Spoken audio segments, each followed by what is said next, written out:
écrire, je l'ai contracté très tôt parce que bon, j'ai lu très vite Jules Verne et puis des poètes français que j'ai beaucoup admirés. Et bon, très tôt, je me suis quand même plus préoccupé de poésie. Je suis plus passionné de poésie, donc petit, j'ai écrit de la poésie. Et puis j'ai toujours continué à écrire de la poésie parce qu'on peut en écrire entre deux autres choses, contrairement à un roman, mais j'ai attendu d'être en retraite en quelque sorte pour pouvoir consacrer plus de temps dans la documentation que nécessite toujours un roman, sauf si c'est un roman qui s'inscrit dans un cadre que l'on connaît très bien. Mais donc j'ai attendu 55 ans pour écrire des romans. Voilà, en ce qui concerne mon débouché sur la vie littéraire, après une carrière bancaire. Pour le reste, donc j'ai écrit le premier roman en 2010, pardon.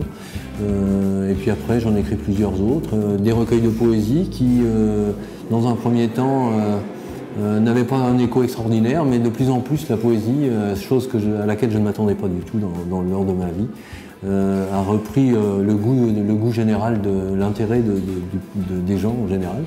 Ce qui fait que l'aventure d'édition poétique a été une réussite, un peu contre toute attente, parce qu'on avait résolu de publier un recueil de poésie en 2012, et c'était juste le moment où la poésie reprenait de l'intérêt. Donc les ventes se sont avérées constantes.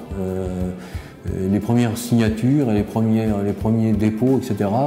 ont été vraiment étonnants, quoi. Alors ce qui fait qu'on à la demande de l'éditeur, on en a réédité un deuxième.